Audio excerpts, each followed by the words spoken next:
انشاءاللہ 2 منٹ میں شروع کرتے ہیں۔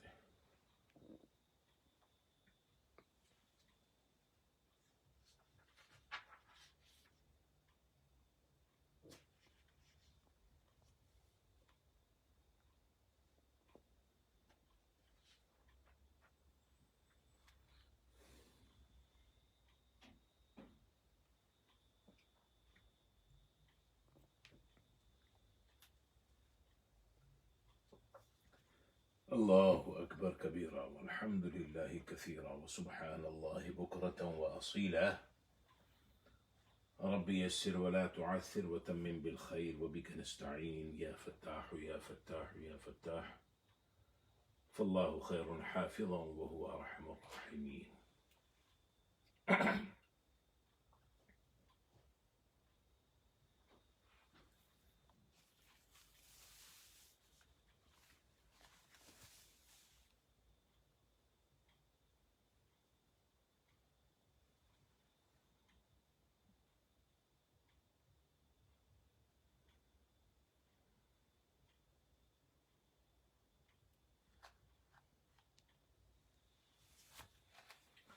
السلام علیکم ورحمۃ اللہ وبرکاتہ، نحمده ونصلي ونسلم على رسوله الكريم، اما بعد فاعوذ بالله من الشیطان الرجیم، بسم اللہ الرحمن الرحیم۔ قد سمع الله قول التي تجادلك في زوجها وتشتكي إلى الله والله يسمع تحاوركما إن الله سميع بصير۔ الذين يظاهرون منكم من نسائهم ما هن أمهاتهم إن أمهاتهم إلا اللائي ولدنهم وإنهم ليقولون منكرا من القول وزورا وإن الله لعفو غفور۔ الحمدللہ، اللہ کے فضل و کرم سے 28واں سپارہ آج شروع ہوا اور سورہ مجادلہ کی ابتدائی 2 آیتیں آپ کے سامنے تلاوت کی۔ کل بروز جمعہ آپ کو پتہ ہے کہ جب انسان اس دنیا میں رہتا ہے تو بعض ممنوعات، مکروہات اور مصروفیات اس کے ساتھ لگی رہتی ہیں۔ تو کل آؤٹ آف دا ٹاؤن تھے، میں نے پھر مناسب یہ سمجھا کہ اس وقت میں موجود ہوں تو کل کے ناغے کی کمپنسیشن آج کر دیتے ہیں۔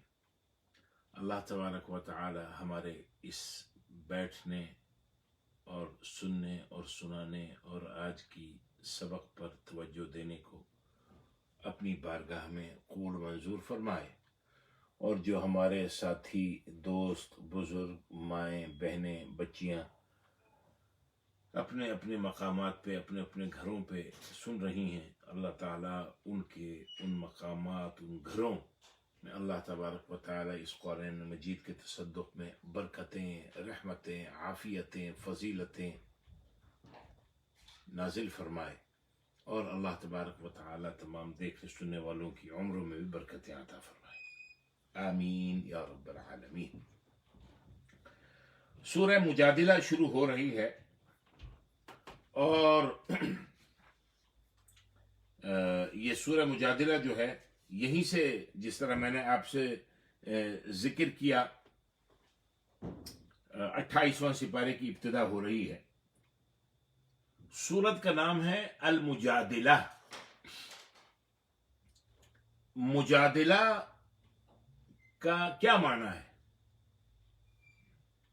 آپ پہلے سنتے ہیں جنگ و جدل، جدال، تو مجادلہ کا معنی ہے بحث اور تکرار کرنے والی عورت۔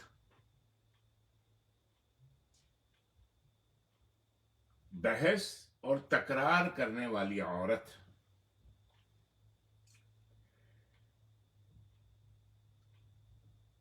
بحث اور تکرار بعض اوقات مثبت اور پازیٹیو معاملات کے لیے بھی ہوتی ہے،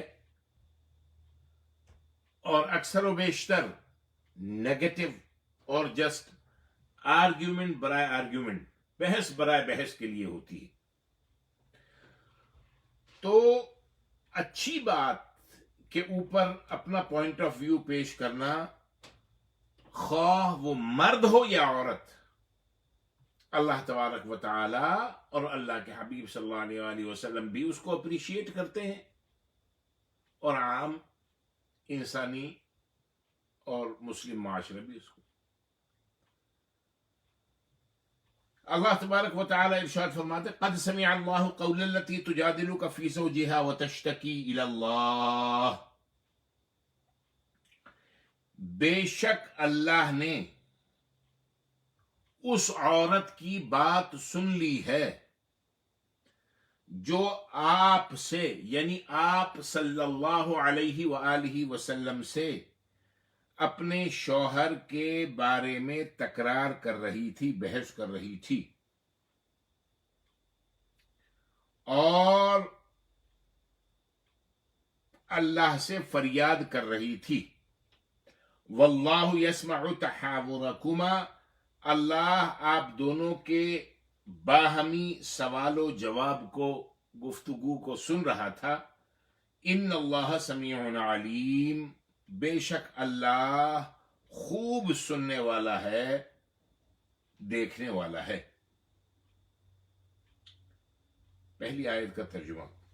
دوسری آیت، آیت نمبر 2، الذین یظاہرون منکم من نسائہم ما ہن امہاتہم،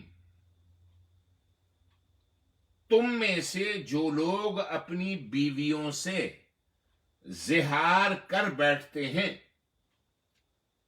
یعنی زہار کر بیٹھتے ہیں. اب زہار کا ترجمے کے اندر ہی ایک لفظ سن لیں، یعنی یہ کہہ بیٹھتے ہیں کہ تم مجھ پر میری ماں کی پشت کی طرح ہو. پشت کہتے ہیں کمر کو، بیک.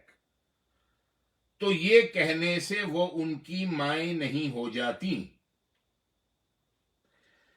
ان امہاتہم الا اللائی ولدنہم، ان کی مائیں تو صرف وہی ہوتی ہیں جنہوں نے ان کو جنا ہوتا ہے، یعنی پیدا کیا ہوتا ہے. وَإِنَّهُمْ لَيَقُولُونَ مُنْكَرًا مِنَ الْقَوْلِ وَزُورًا، اور بے شک وہ لوگ بری اور جھوٹی بات کہتے ہیں. وَإِنَّ اللَّهَ لَعَفُوٌّ غَفُورٌ، اور بے شک اللہ ضرور بالضرور درگزر فرمانے والا، بڑا بخشنے والا ہے. اب یہ دونوں آیتیں، ان کا ترجمہ آپ نے سن لیا.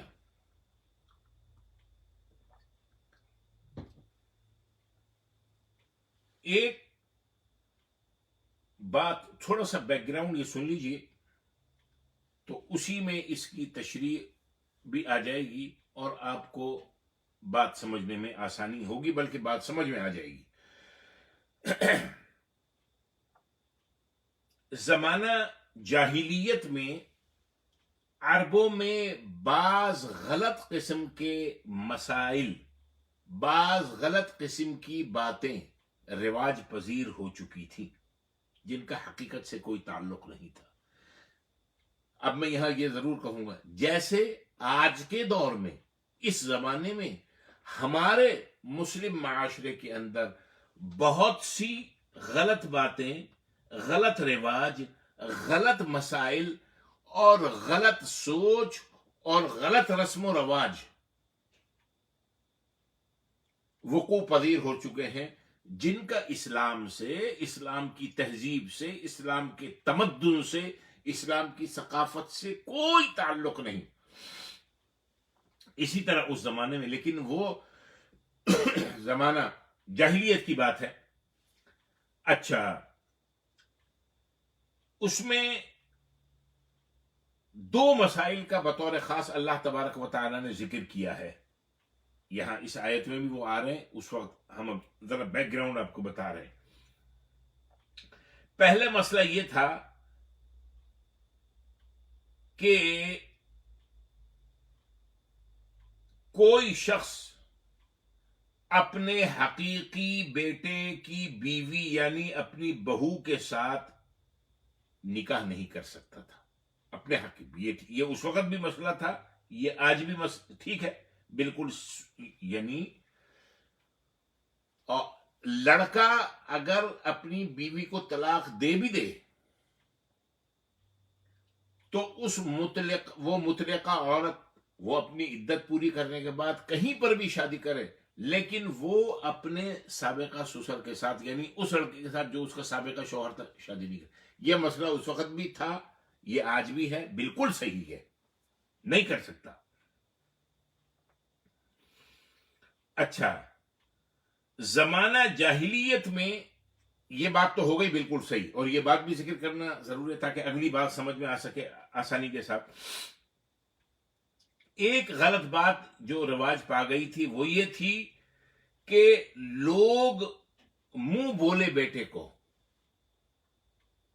جس کو عربی میں کہتے ہیں متبنہ, منہ بولا بیٹا, جس کو بیٹا کہہ دیا ہو یا آج کی اصطلاح جس کو ایڈاپٹ کر لیا ہو, اس منہ بولے بیٹے کو بھی حقیقی بیٹے کا درجہ دیتے تھے.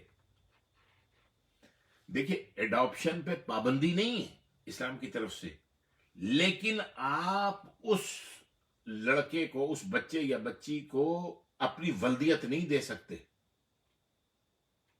آپ اس کی تعلیم کریں, اس کی تربیت کریں, اس کی پال پوس کے, اس کو بڑا کر کے اچھی جگہ میں اس کی شادی کریں. یہ سب نیکی کے ایک بہت اعلیٰ طریقے ہیں, لیکن اس کا مطلب یہ نہیں کہ وہ آپ کی بیٹی یا آپ کا بیٹا ہو گیا جس کو آپ نے ایڈاپٹڈ کہا ہے یا ایڈاپٹ کیا ہے.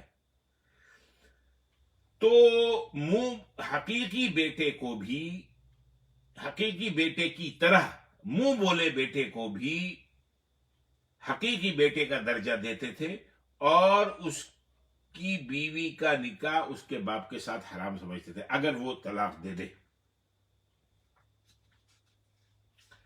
دوسرا ایک غلط مسئلہ, ایک تو یہ بات, اور یہ بات یہاں بھی بیان ہوگی آیت میں, لیکن تفصیل کے ساتھ میں آپ کو سورہ احزاب میں 21ویں سپارے کے آخر میں بیان کر کے آیا ہوں, بہت تفصیل کے ساتھ, بڑی ڈیٹیل کے ساتھ. ایک بات وہ. دوسرا غلط مسئلہ لوگوں کے درمیان یہ رواج پذیر ہو گیا تھا کہ اگر کوئی شخص اپنی منکوحہ بیوی کو ماں کہہ دیتا یا بہن کہہ دیتا تو وہ عورت اس مرد کے لیے ہمیشہ ہمیشہ کے لیے حرام ہو جاتی تھی. اللہ تبارک و تعالی نے یہاں پر بھی اور سورہ احزاب میں بھی ان دونوں مسئلوں کی تردید فرما دی. اللہ تعالیٰ نے فرمایا, کیا فرمایا تھا سورہ احزاب میں؟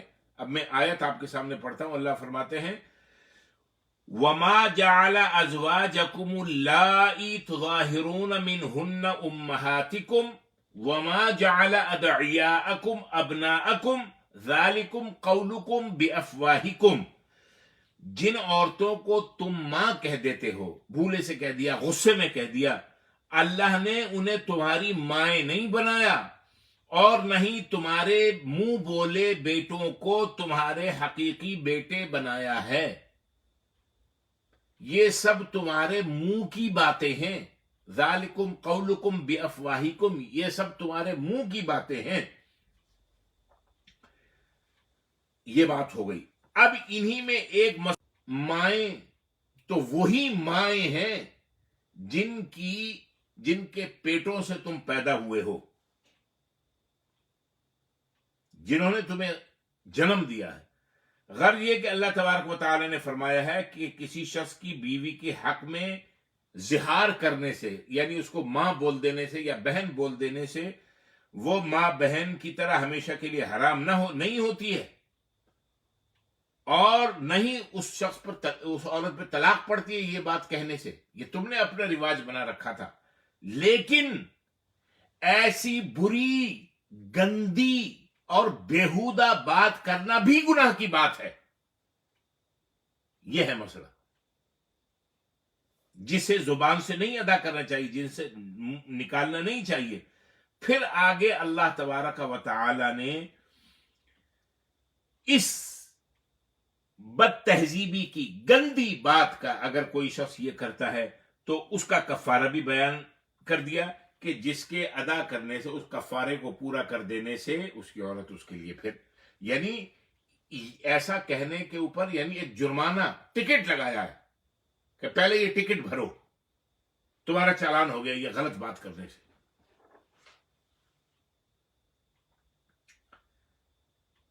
اب پھر میں آیت کا ترجمہ، ان دونوں آیت کا ترجمہ کرتا ہوں، پھر میں آپ کو اس کے متعلق آگے تھوڑی سی اور تفصیل اس کے متعلق بتاتا ہوں۔ آیت نمبر 1، قد سمع اللہ قول التي تجادلك في زوجها وتشتكي الى الله والله يسمع تحاوركما ان الله سميع بصير۔ بے شک اللہ نے اس عورت کی بات سن لی جو اپنے خاوند کے متعلق آپ سے بحث و تکرار کر رہی تھی اور اللہ سے شکایت کر رہی تھی، اور اللہ تم دونوں کی باتیں سن رہا تھا، بے شک اللہ بہت سننے والا، خوب دیکھنے والا ہے۔ آیت نمبر 1 اور آیت نمبر 2، الذين يظاهرون منكم من نسائهم ما هن امهاتهم ان امهاتهم الا اللائي ولدنهم وانهم ليقولون منكرا من القول وزورا وان الله لعفو غفور۔ بے شک تم میں سے جو لوگ اپنی بیویوں سے زہار کرتے ہیں، یعنی یہ کہتے ہیں کہ تمہاری پیٹھ میری ماں کی پیٹھ کی مثل ہے، وہ عورتیں ان کی حقیقت میں مائیں نہیں ہیں، ان کی مائیں تو صرف وہ ہیں جن سے وہ پیدا ہوئے ہیں، اور بے شک وہ ضرور بری اور جھوٹی بات کہتے ہیں، بے شک اللہ تعالیٰ ضرور بہت معاف کرنے والا اور بخشنے والا ہے۔ ایک صحابیہ تھی، اب سنیے، نبی پاک صلی اللہ علیہ وآلہ وسلم کے اصحاب میں سے ایک صحابیہ، خاتون صحابیہ تھیں، ان کا نام تھا خولہ بنت ثعلبہ، خولہ بنت ثعلبہ رضی اللہ تعالی عنہا۔ یہ ان کے متعلق نازل ہوئی ہے۔ ان کے شوہر جو تھے یعنی خولہ بنت ثعلبہ کے، وہ بھی نبی پاک صلی اللہ علیہ وآلہ وسلم کے صحابی تھے۔ وہ حضرت اوس بن صامت رضی اللہ عنہ کے نکاح میں تھی۔ حضرت ثعلبہ کس کے نکاح میں تھی؟ حضرت اوس بن صامت رضی اللہ عنہ کے نکاح میں تھی، اور بہت خوبصورت خاتون تھی، اور یہ حضرت اوس بن صامت رضی اللہ عنہ یہ ذرا تگڑے اور قوی آدمی تھے، شہوتی طور پہ بھی ذرا مضبوط تھے۔ تو ایک مرتبہ اس طرح ہوا کہ حضرت اوس بن صامت رضی اللہ عنہ نے اپنی زوجہ، اپنی بیوی حضرت خولہ بن ثعلبہ رضی اللہ عنہا کو خلوت کے لیے بلایا۔ حضرت خولہ نے اس بات پر انکار کیا، چونکہ ذرا تیز مزاج اور غصے والے فرد تھے، تو وہ اپنی بیوی حضرت خولہ سے ناراض ہو گئے اور ان سے یہ کہہ دیا، انت علی کظہر امی، انت علی کظہر امی، یعنی تو مجھ پر میری ماں کی پشت کی، ماں کی پیٹھ کی مانند ہے۔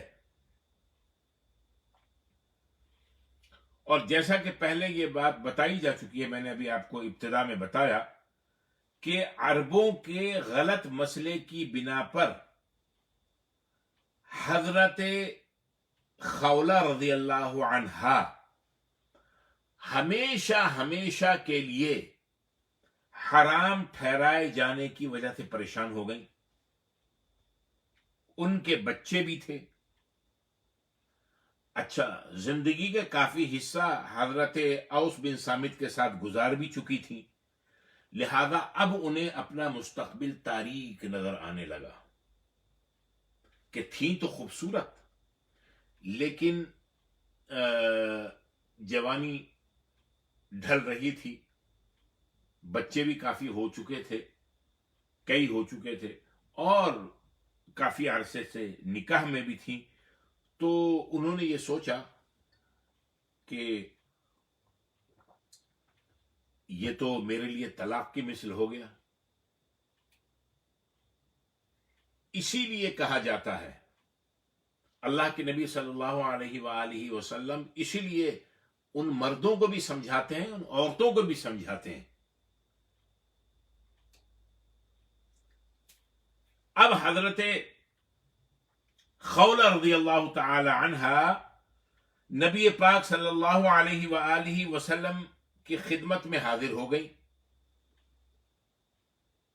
اور ان کو اپنی حالت زار بیان کی اور فرمایا کہ حضرت میں تو اب اس کے اوپر حرام ہو گئی اپنی ذہن کے، حالانکہ حرام ہوئی نہیں اس وقت کے کلچر اور ذہن سوچ کے مطابق. میرے بچوں کی پرورش کیسے ہوگی، میرے بچوں کا کیا ہوگا، وہ تو رل جائیں گے. میں نے اپنی جوانی کے بہترین ایام اس شخص کی نظر کر دیے. اب اس نے یہ بات کہہ کے کہ انتی علی کظہر امی، تیری پیٹھ میرے لیے میری ماں کی پیٹھ کی طرح ہے، یہ کہہ کے مجھے اپنے اوپر حرام کر لیا. اب یہ مجھے بے یار و مددگار چھوڑ رہا ہے.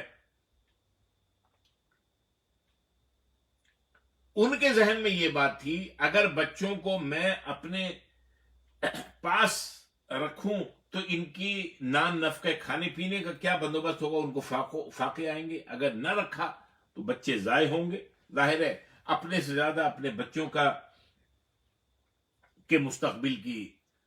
یہی وہ مقام ہے جہاں پر مفسرین مرد اور عورت دونوں کو سمجھاتے ہیں کہ تم میں سے جو غلطی پہ ہو وہ اپنی اصلاح کر لے.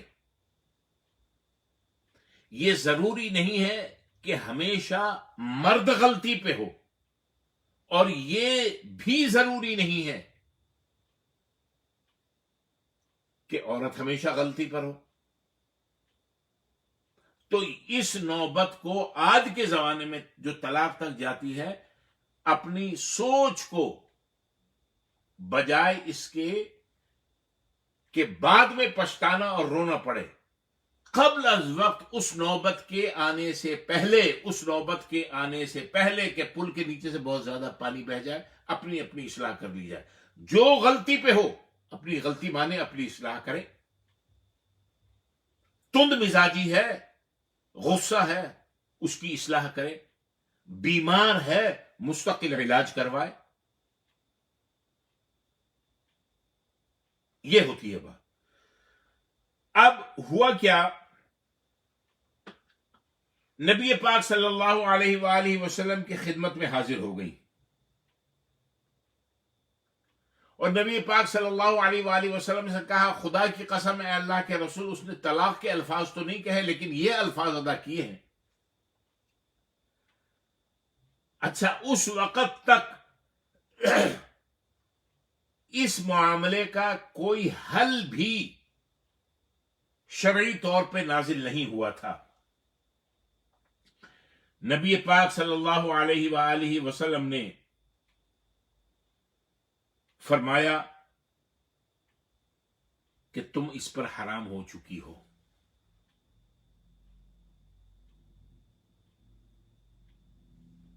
بار بار وہ نبی پاک صلی اللہ علیہ وآلہ وسلم سے التجا کرتی اور ان سے گریہ وزاری نبی پاک صلی اللہ علیہ وآلہ وسلم، یا رسول اللہ صلی اللہ علیہ وسلم میرا کیا ہوگا، یا رسول اللہ صلی اللہ علیہ وآلہ وسلم میرے بچوں کا کیا ہوگا، اے اللہ کے رسول میری بیٹیوں کا کیا ہوگا، اے اللہ کے رسول میرے لیے آگے یعنی زندگی گزارنا، نان نفقہ اس کا کیا. میں تو اپنے شوہر کے گھر بہت مزے سے تھی، بہت عیش و آرام کے ساتھ تھی، میں نے بھی ان کے لیے کرو، لیکن بس وہ ذرا مزاج کے تیز تھے. انہوں نے مجھے بلایا، میں اس وقت ان کو انکار کر دیا، غصے میں آ گئی. یا اے اللہ کے رسول صلی اللہ علیہ وسلم میرا تو مستقبل تاریک ہے، میرا مستقبل تاریک ہے، یا رسول اللہ کچھ فرمائیے، یا رسول اللہ کچھ فرمائیے. اس میں میں پھر یہ کہوں گا، اللہ اکبر، حضرت ام المومنین عائشہ صدیقہ رضی اللہ تعالی عنہا نے دیکھا کہ حضرت خولہ مستقل بحث کر رہی ہیں، تو انہوں نے ان سے کہا اپنی بات مختصر کرو اور زیادہ بحث و تکرار مت کرو. دیکھو کہ رسول اللہ صلی اللہ علیہ وآلہ وسلم کے چہرے کی کیفیت کیا ہے. دیکھیے انہوں نے زہار کا لفظ استعمال کیا تھا غصے میں، جو عرب اسلام کے اندر اس کا ابھی تک کوئی حکم نہیں تھا، لیکن عرب کلچر کے لحاظ سے وہ تھا کہ بھئی حرام ہو گئی عورت. اب اس وقت نبی پاک صلی اللہ علیہ وآلہ وسلم کے اوپر وحی کا نزول ہوا. اللہ تبارک و تعالی نے نبی پاک صلی اللہ علیہ وآلہ وسلم پر جبریل امین کے ذریعے یہ آیتیں، یہ جو دو میں نے پڑھی ہیں اور اس کے بعد کی آیتیں نازل فرما دی، ایک حکم نازل کر دیا. یہ مسئلہ زہار کا کہ اپنی عورت کو ماں یا بہن کی طرح کہہ دینا، اس کا تو اس سے طلاق نہیں ہو جاتی، لیکن نہ علیحدگی ہو جاتی ہے، لیکن یہ چیز اچھی نہیں. اس کا یہ جو مسئلہ تھا، اس کے احکام کو اسی وقت اللہ تبارک و تعالی نے نازل فرما دیا اور یہ آیت نازل ہو گئی. اب پھر دیکھ، ابھی آپ نے تھوڑا بیک گراؤنڈ سن لیا، سمجھ میں آ گئی. اللہ تعالیٰ نے جبریل امین کو بھیجا، کیا؟ قد سمع اللہ قول التی، اللہ نے اس عورت کی بات سن لی ہے. اللہ تعالی عادل ہے، اللہ تعالی منصف ہے. اللہ تعالیٰ کہتا ہے اعدلو، اپنے عمل کے ذریعے بھی اپنے قول کے ذریعے بھی عدل کی بات کرو.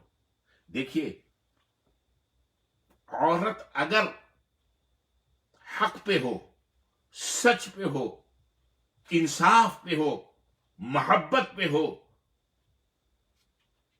دنیا تو دنیا اللہ تبارک و تعالی کی طرف سے اس کے لیے حمایت آ جاتی ہے. یہ عورت مارچ کرنے سے حمایت نہیں آتی.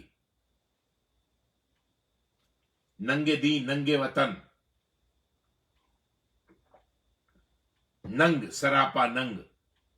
اسی طریقے سے اگر آدمی مرد، وہ بھی اللہ کی مخلوق ہے، وہ بھی نبی علیہ الصلوۃ والسلام کا امتی ہے، اگر وہ حق پہ ہے، اگر وہ سچ پہ ہے، اگر وہ عدل و انصاف پہ ہے، اگر اس نے کسی قسم کی ظلم اور زیادتی اور عدوان نہیں کیا، تو اس کے لیے بھی اللہ تبارک و تعالی کی طرف سے اسی طرح نصرت اور مدد اور فتح ہوتی ہے. ان رحمت اللہ قریب من المحسنین. تو لہذا مرد ہو یا عورت، عدل انصاف، حق اور سچ کا دامن نظر، انشاءاللہ اللہ تبارک و تعالی کی طرف سے غیب سے آپ کے لیے نصرت ہوگی. پیدا ہو گیا، اللہ تبارک و تعالی نے اسی وقت حکم نازل فرما دیا. اللہ نے اس عورت کی بات سن لی جو اپنے شوہر کے بارے میں، اے میرے محبوب صلی اللہ علیہ وسلم، آپ سے بحث و تکرار کر رہی تھی، گفتگو کر رہی تھی، فریاد کر رہی تھی، آپ دونوں گفتگو کر رہے تھے. اللہ تعالیٰ عرش پہ آپ دونوں کی باتوں کو سن رہا تھا. اللہ تعالیٰ سمیع بھی ہے، اللہ تعالیٰ بصیر بھی ہے. اللہ تعالیٰ نے کلیئر کٹ کر دیا کہ تم جو اپنی بیویوں سے زہار کر بیٹھتے ہو، بیویوں کو ماں کہہ دیتے ہو، بہن کہہ دیتے ہو، تو تمہارے ماں بہن کہنے سے نہ تمہاری وہ بہن ہو گئی، نہ تمہاری وہ ماں ہو گئی. ماں تمہاری وہی ہے، ماں تمہاری وہی ہے جس کے پیٹ سے تم پیدا ہوئے ہو. اور یہ جو کہتے ہو، یہ غلط بات ہے، یہ جھوٹی بات ہے، گندی بات ہے، بری بات ہے، بےہودہ بات ہے. اچھا، اب اللہ تبارک و تعالی نے آگے ارشاد فرمایا، اللہ اکبر کبیرہ والحمد للہ کثیرہ. اب آگے آیت نمبر 3، والذین یظاہرون من نسائہم ثم یعودون لما قالوا فتحریر رقبۃ من قبل ان یتماسا واللہ بما تعملون خبیر.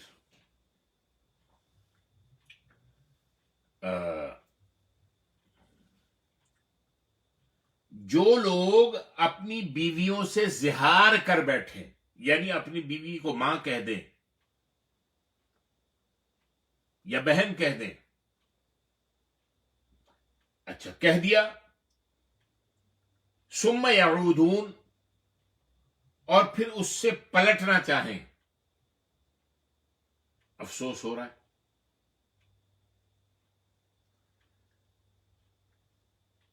تو ایک گردن یعنی غلام یا باندی کا آزاد کرنا لازم ہے قبل اس کے کہ وہ ایک دوسرے کو مس کرے، ایک دوسرے کے ساتھ صحبت کرے.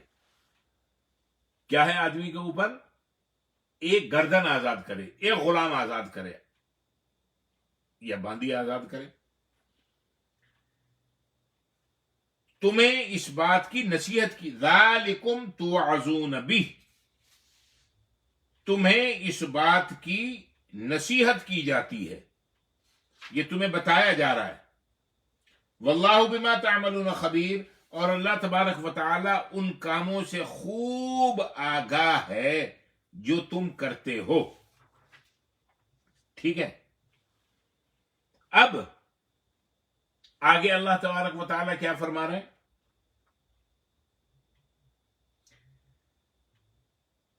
اس آیت کو تھوڑا اور دیکھ لیں. اللہ تبارک و تعالی نے فرمایا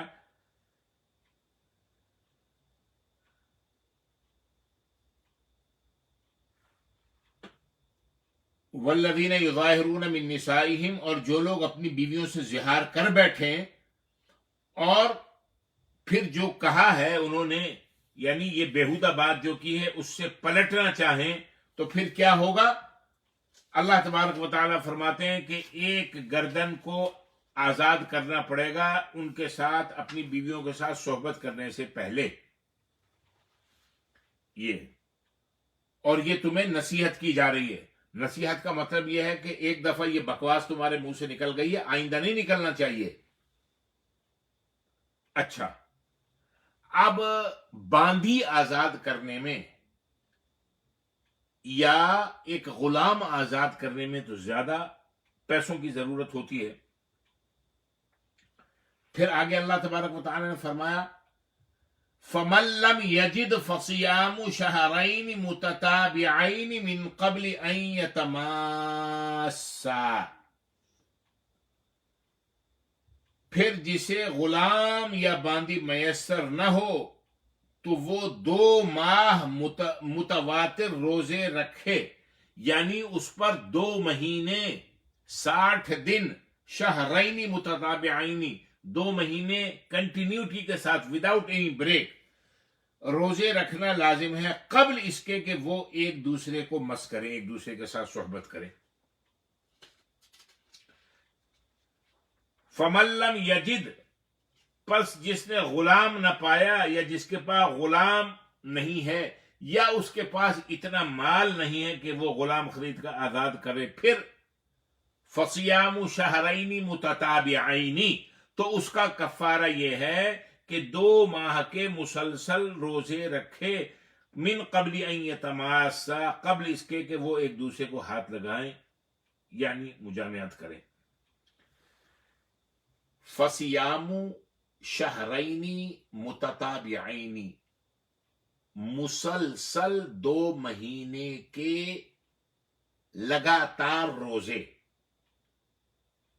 60 دن کے لگاتار مسلسل روزے، بغیر کسی وقفے کے، بغیر کسی بریک کے.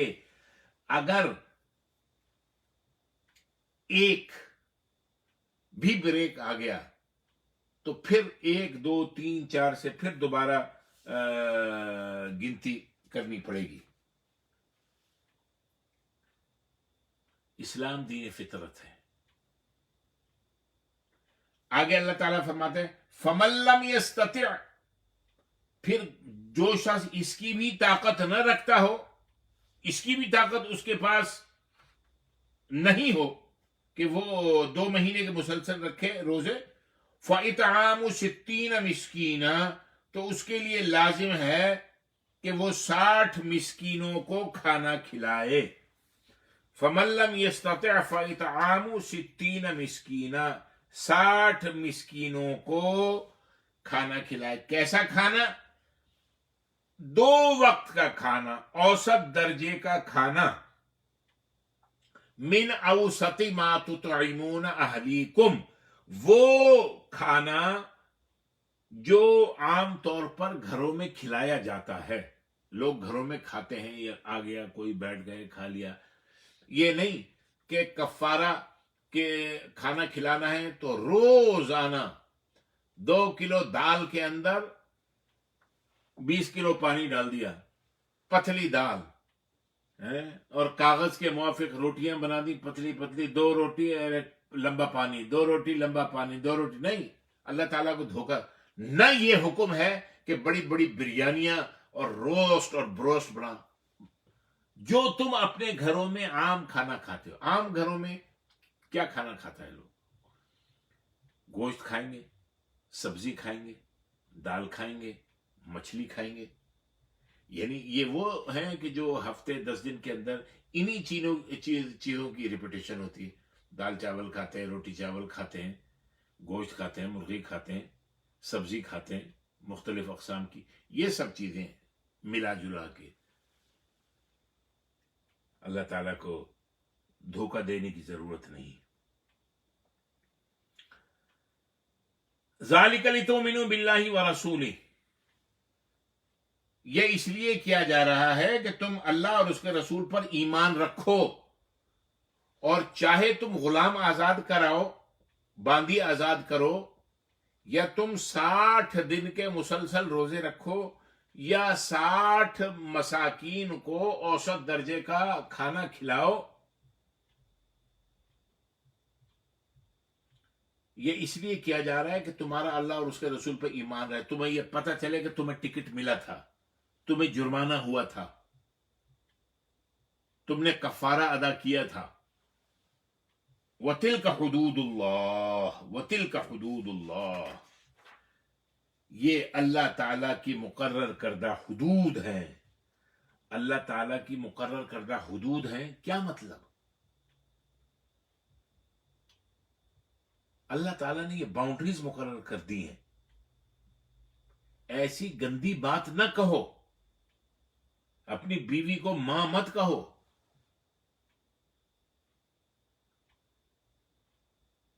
یہ اللہ کی حدود ہیں۔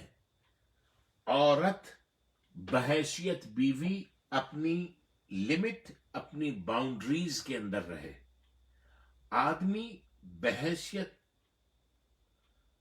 سرونٹ آف اللہ سبحانہ و تعالی اپنی باؤنڈری اور اپنی حدود کے اندر رہے۔ مسائل اور پرابلم اسی وقت پیدا ہوتے ہیں جب ہم اپنی حدوں سے پاؤں باہر نکالتے ہیں، جب عورت ڈکٹیٹر بننے کی کوشش کرتی ہے یا مرد ڈکٹیٹر اور آمر بننے کی کوشش کرتا ہے۔ نتیجہ کیا ہوتا ہے؟ نتیجہ پھر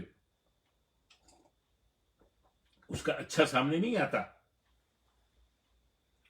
تو اللہ تعالیٰ فرماتے ہیں کہ یہاں میں نے تمہارے لیے باؤنڈریز مقرر کر رکھی ہیں،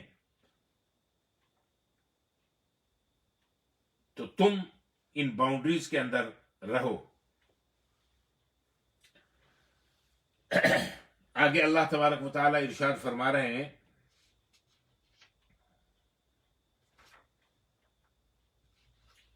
اچھا ایک بات یاد رکھیے،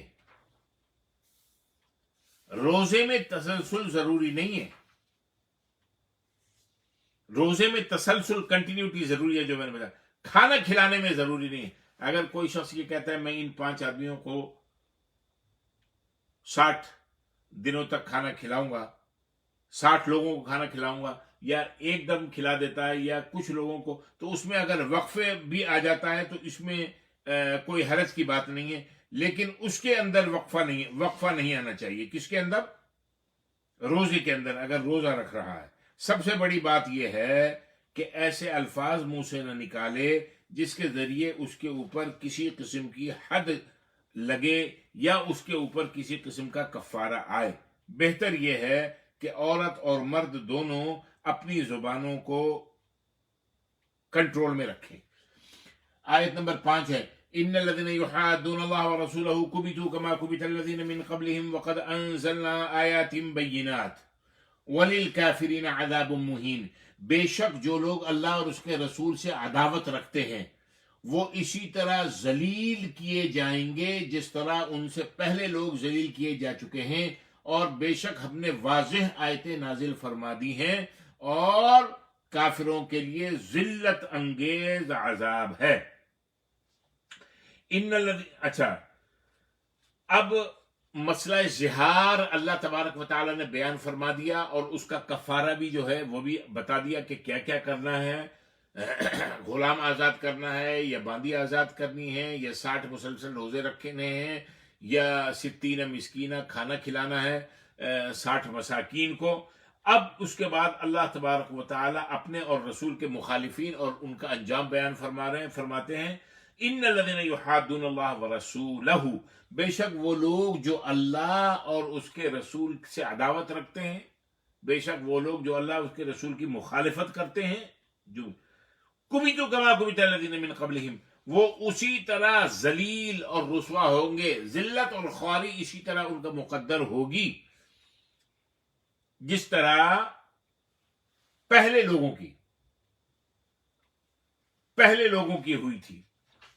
وقد انزلنا آیات بینات، اور فرما دیں ہم نے بے شک واضح آیتیں نازل فرما دی ہیں. دلائل آ گئے، معجزات آ گئے، آیات نازل ہو گئیں. اس کے باوجود اگر لوگ اللہ اور اس کے رسول کی مخالفت کرتے ہیں، اللہ کے قانون کو زندگی کی ہر سطح پر اپنے اندر انفرادی طور پہ اور اجتماعی طور پہ نافذ نہیں کرتے، تو یاد رکھو وللکافرین عذاب مہین. ایسے کافروں کے لیے پھر اللہ تبارک و تعالیٰ کے یہاں دردناک ذلت انگیز عذاب مہین، ذلت والا عذاب ہے. یوم یبعثهم اللہ جميعا فینبئهم بما عملوا احصاہ اللہ ونسوہ واللہ علی کل شیء شہید. جس دن اللہ ان سب لوگوں کو دوبارہ زندہ کر کے اٹھائے گا. یوم یبعثهم اللہ جميعا، جس دن اللہ ان سب لوگوں کو دوبارہ زندہ کر کے اٹھائے گا. فینبئهم بما عملوا، پھر انہیں ان کے اعمال سے آگاہ فرمائے گا. احصاہ اللہ ونسوہ، اللہ نے ان کے ہر عمل کو شمار کر رکھا ہے. اللہ تعالیٰ نے احصاہ اللہ تعالیٰ نے ان کے ہر عمل کو گن رکھا ہے، شمار کر رکھا ہے. ونسوہ، حالانکہ وہ لوگ تو بھول گئے. واللہ علی کل شیء شہید، اللہ تعالیٰ ہر چیز پر مطلع ہے، یعنی آگاہ ہے. بھائی یوم یبعثهم اللہ جمیعا، جس دن اللہ تعالیٰ ان سب کو مرنے کے بعد دوبارہ اٹھائے گا، یعنی قیامت برپا ہوگی، حساب کتاب کی منزل آئے گی، حشر نشر قائم ہوگا، سب لوگ اللہ تبارک و تعالیٰ کے سامنے کھڑے ہوں گے. فَيُنَبِّئُهُم بِمَا عَمِلُوا، تو اللہ ان سب کو ان کے اعمال سے آگاہ کر لے گا. آگے ہے آیت نمبر اب 7 ہے، طویل آیت ہے، بڑی آیت ہے. الم تر ان اللہ یعلم ما فی السماوات وما فی الارض. اب اللہ تعالیٰ انسان سے مخاطب ہو کے فرما رہے ہیں. کیا اللہ تبارک و تعالیٰ فرما رہے ہیں؟ الم تر ان اللہ یعلم ما فی السماوات وما فی الارض. اے انسان سے مخاطب ہیں، کیا تجھے معلوم نہیں کہ اللہ ان سب چیزوں کو جانتا ہے جو آسمانوں میں ہیں اور جو زمین میں ہیں. ما یکون من نجوى ثلاثة الا هو رابعهم ولا خمسة الا هو سادسهم ولا ادنى من ذلك ولا اکثر الا هو معهم اینما کانوا. کیا فرما رہے ہیں اللہ تعالیٰ؟ اللہ تعالیٰ فرما رہے ہیں تم میں سے جو کچھ بھی سرگوشی ہو، تم میں سے جو کوئی بھی سرگوشی کرتا ہو، یعنی کانا پوسی، خسر پھسر، چپکے کسی کو کچھ کہنا، اس کو کہتے ہیں سرگوشی. تم میں سے جو کچھ بھی سرگوشی کی حالت میں ہو،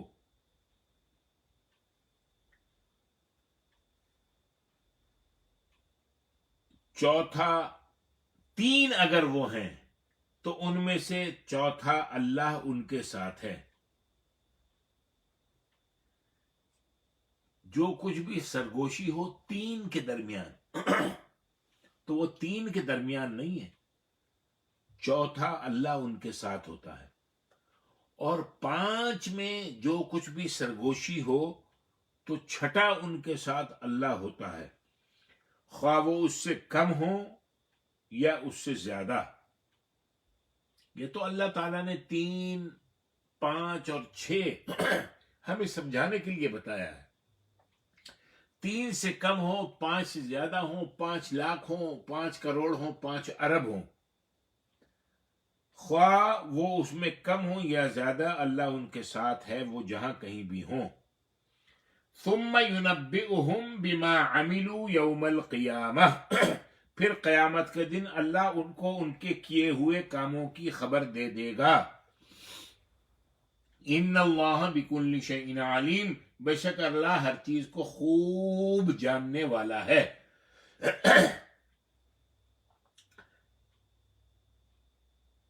دنیا میں لوگ ایک دوسرے کو دھوکہ بھی دے دیتے ہیں،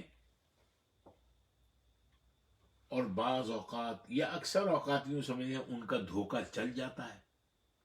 دھوکہ دیا، کامیاب ہو گئے، سمجھ رہے ہیں ہم بہت اسمارٹ ہیں، بہت فنٹاسٹک ہے، بہت ہماری جو ہے نا، یعنی ایسے ہو گئے ہیں ہم کہ جیسے اب ابلیس بھی آ کے ہم سے سیکھے، ہم ابلیس کے بھی استاد ہو گئے دھوکہ.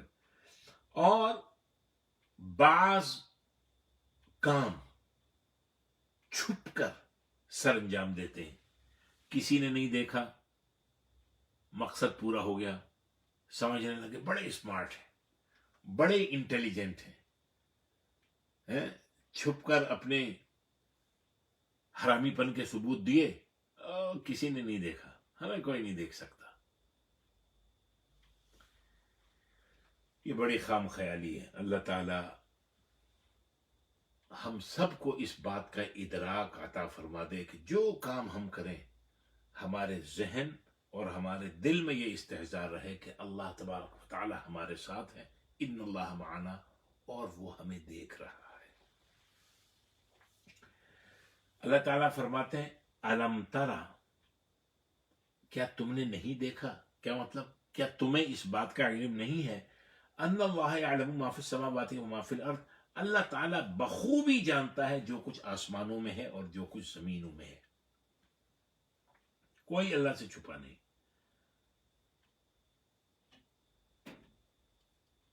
ما یکون من نجوا ثلاثۃ الا هو رابعهم، نہیں ہوتا 3 آدمیوں کا مشورہ، یعنی 3 آدمیوں کی سرگوشی، مگر چوتھا اللہ تعالیٰ ہوتا ہے ان کے ساتھ. وہ تمہاری سرگوشیاں، تمہاری ساری اسکیمیں، تمہاری ساری وارداتیں، گھاتیں سب جانتا ہے. ولا خمسۃ الا هو سادسهم، نہ 5 آدمیوں کا مشورہ ہوتا ہے یا سرگوشیاں ہوتی ہیں مگر چھٹا وہاں وہ ہوتا ہے اللہ. ولا ادنی من ذلك ولا اکثر الا هو معهم، نہ اس سے کم نہ اس سے زیادہ مگر وہ ان کے ساتھ ہوتا ہی ہے. کون؟ اللہ تبارک و تعالی. اینما کانوا، جہاں کہیں بھی ہوں، اکیلے میں ہوں، کوئی سامنے ہو، غائب میں ہو، اللہ تو دیکھ رہا ہے. ثم ينبئهم بما عملوا يوم القیامہ، پھر وہ قیامت کے دن ان کے اعمال سے ان کو باخبر کر دے گا اور بتا دے گا تمہیں کہ فلاں وقت میں تم نے یہ کام کیا، فلاں وقت میں تم نے یہ بات کی، تمہارے. ان اللہ بکل شیء علیم، بے شک اللہ تعالیٰ ہر چیز کو جاننے والا ہے. اور اس موضوع کو اللہ تبارک و تعالی قرآن مجید میں دیکھیں، میں آپ سے ہمیشہ کہتا ہوں نا، قرآن مجید کا ہر مضمون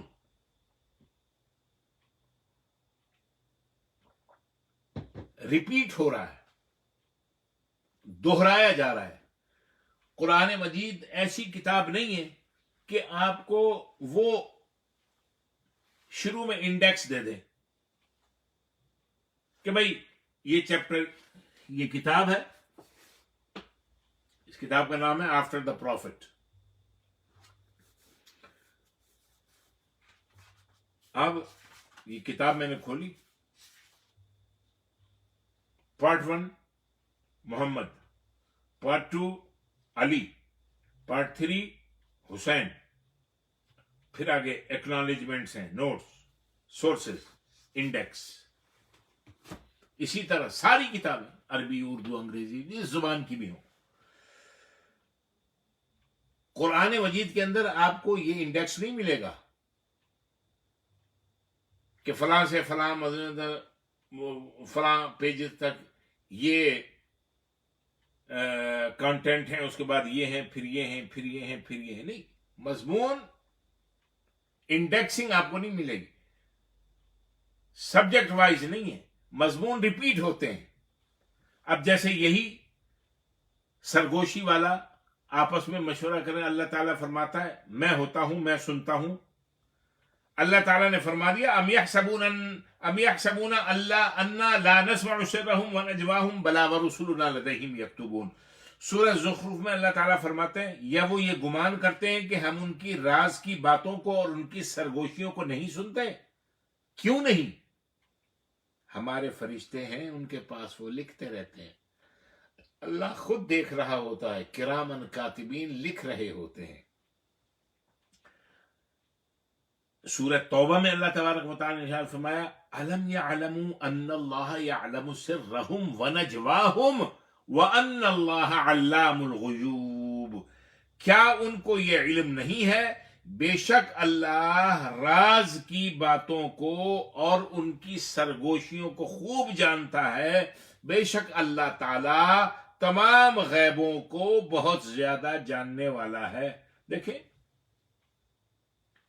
قرآن اپنے مضمون، یہاں یہ جو ابھی ہم سورہ مجادلہ کی آیت نمبر 7 پڑھی، اب یہ دیکھیں اس سے ملتی جلتی آیتیں مختلف انداز سے اللہ تبارک و تعالی ہمیں مذاکرہ کرواتے ہیں، ریمائنڈر کروا رہے ہیں کہ دیکھو تم فلاں جگہ بھی پڑھ کے آئے، فلاں جگہ بھی پڑھ کے آئے، فلاں جگہ بھی پھر بھول گئے، اب تمہیں پھر یاد کرایا جا رہا ہے یہ موضوع، یہ موضوع، یہ موضوع، یہ سبجیکٹ، یہ سبجیکٹ، ہر بات.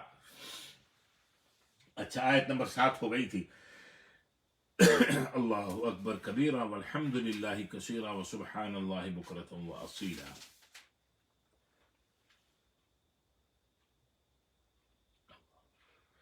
الم تر الى الذین نہوا عن النجوى ثم يعودون لما نهوا عنه ويتناجون بالاثم والعدوان ومعصية الرسول واذا جاءوك حيوك بما لم يحيك به الله ويقولون في أنفسهم لولا يعذبون الله بما نقول حسبهم جهنم يصلونها فبئس المصير.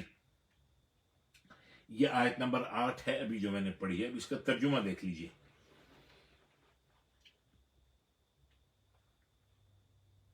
ألم تر إلى الذين نهوا عن النجوى،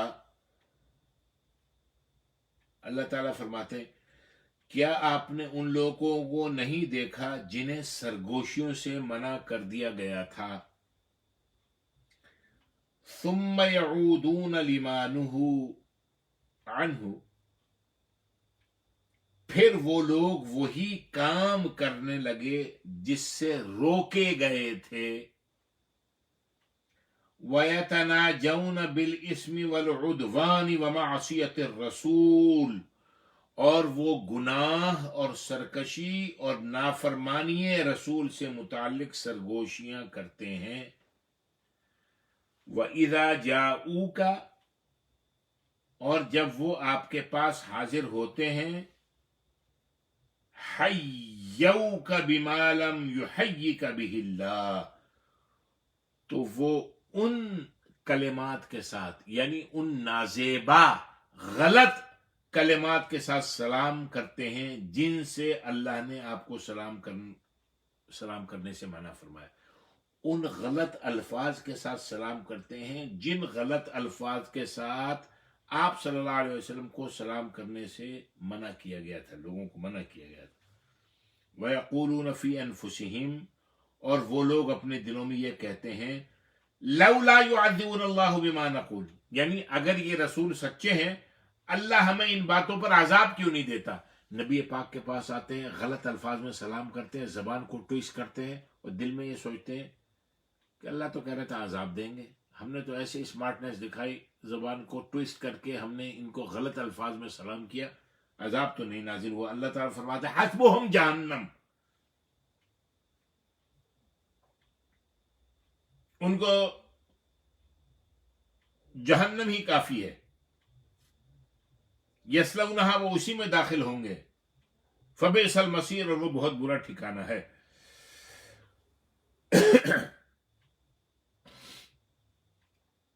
اللہ اکبر. اللہ تبارک و تعالی یہ آیت نمبر 7 ہے، آیت نمبر 8 ہے.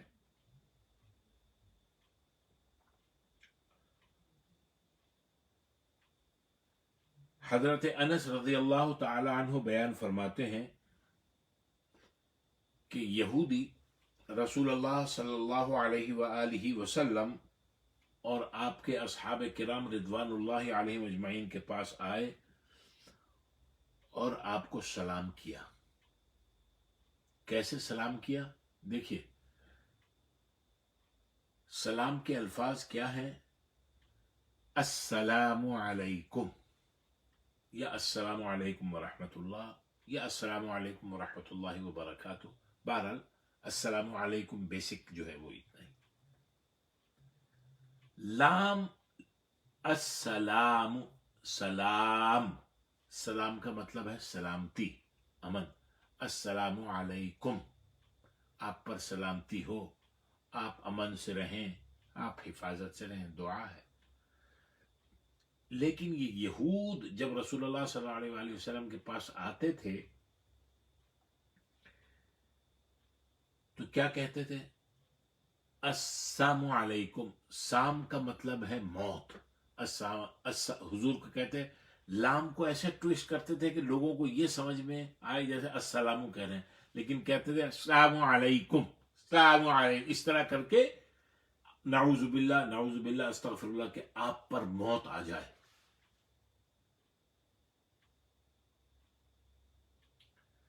نبی پاک صلی اللہ علیہ وآلہ وسلم کو علم ہو گیا کہ یہ زیادہ ہی اپنی اسمارٹنیس دکھا رہے ہیں، کہہ کچھ رہے ہیں اور بظاہر سلام کر رہے ہیں. نبی پاک صلی اللہ علیہ وآلہ وسلم نے صحابہ سے پوچھا کیا تم کو معلوم ہے کہ انہوں نے کیا کہا ہے؟ صحابہ نے کہا نہیں، اللہ اور اس کا رسول زیادہ جانتے ہیں. اے اللہ کے نبی صلی اللہ علیہ وسلم، ہمیں تو ایسا لگ رہا ہے کہ انہوں نے آپ کو سلام کیا ہے. آپ نے فرمایا نہیں، انہوں نے ایسے کہا تھا.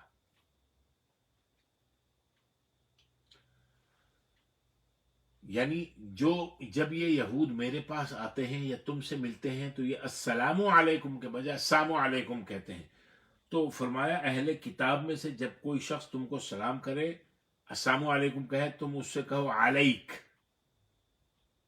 وعلیک، علیک، یعنی تم پر بھی وہی نازل ہو جو تم نے کہا ہے. یعنی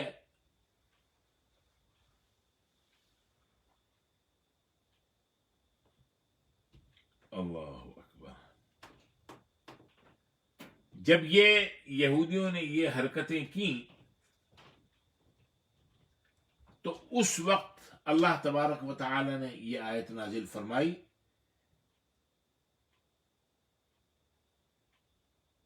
اور اس میں دوسری بات کیا ہے؟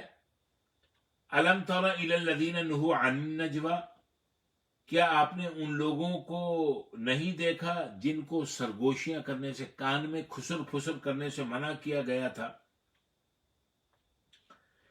یہ کیا بات ہے؟ وہ السلام علیکم والا میں نے آپ کو بتا دیا. یہ پہلا حصہ جو آیت نمبر 8 کا ہے وہ یہ ہے. وہ تو بات ہو گئی اہل کتاب خاص طور پہ یہودیوں کے متعلق جو السلام علیکم کہتے تھے.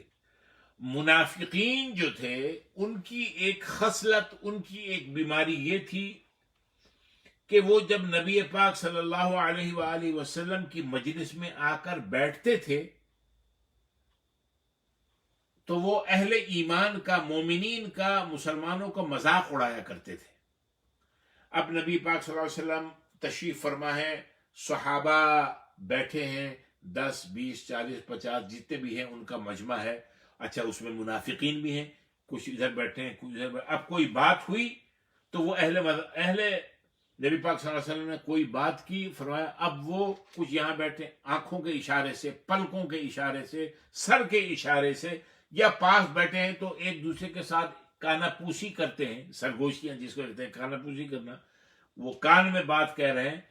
مقصد یہ تھا کہ ایسی حرکتیں کرتے تھے کہ ان حرکتوں کے کرنے سے مسلمانوں کے اندر ایک اضطراب اور پریشانی اور ریسٹ لیسنس کی کیفیت پیدا ہو، وہ اور ایک اچھی خاصی جو مجلس ہے اس کے اندر ایک اضطراب، پریشانی اور گھٹن کی کیفیت پیدا ہو، اذیت کی کیفیت. تو مخلص مسلمانوں کو ان کی حرکتوں سے بہت ہی پریشانی اور تکلیف ہوتی تھی. اللہ تبارک و تعالی نے آیت نمبر 8 میں فرما دیا کہ کیا ان لوگوں کو نہیں دیکھا نہو عن النجوى، کہ جن کو کانا پوسی کرنے سے، سرگوشیاں اور کان کے اندر خسر پھسر کرنے سے منع کیا گیا، اور یہ بری عادت ہے.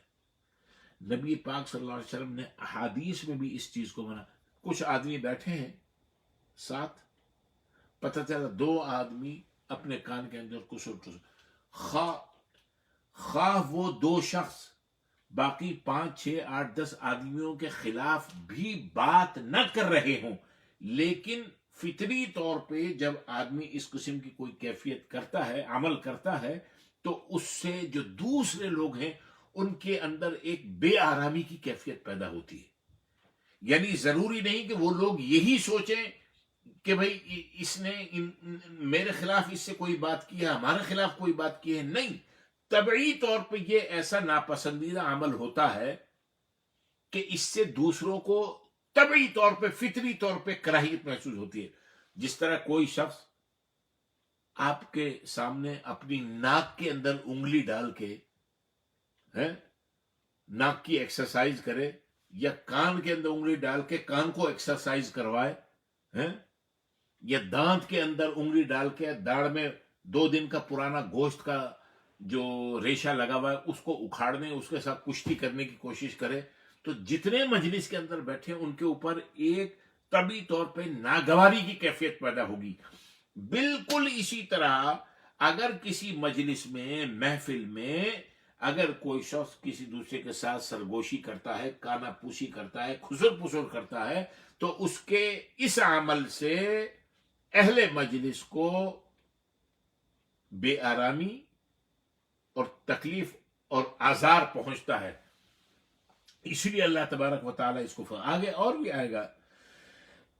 آگے آیت نمبر 9 ہے، اللہ تبارک و تعالیٰ فرماتے ہیں یا ایھا الذین آمنوا، او مومنو، اذا تناجیتم فلا تتناجوا بالاسم والعدوان ومعصیۃ الرسول وتناجوا بالبر والتقوی. اے ایمان والو، جب تم آپس میں سرگوشی کرو تو گناہ اور ظلم و سرکشی اور نافرمانی رسول کی سرگوشی نہ کیا کرو. وَتَنَاجَوْا بِالْبِرِّ وَالتَّقْوَىٰ، اور نیکی اور پرہیزگاری کی بات ایک دوسرے کے کان میں کہہ لیا کرو. وَاتَّقُوا اللَّهَ، اللہ سے ڈرتے رہو. الَّذِي إِلَيْهِ تُحْشَرُونَ، جس کی طرف تم سب جمع کیے جاؤ گے.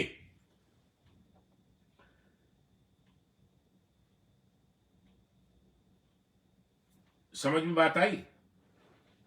اللہ تبارک و تعالیٰ فرماتے ہیں اول تو سرگوشی کرو نہیں. سرگوشی میں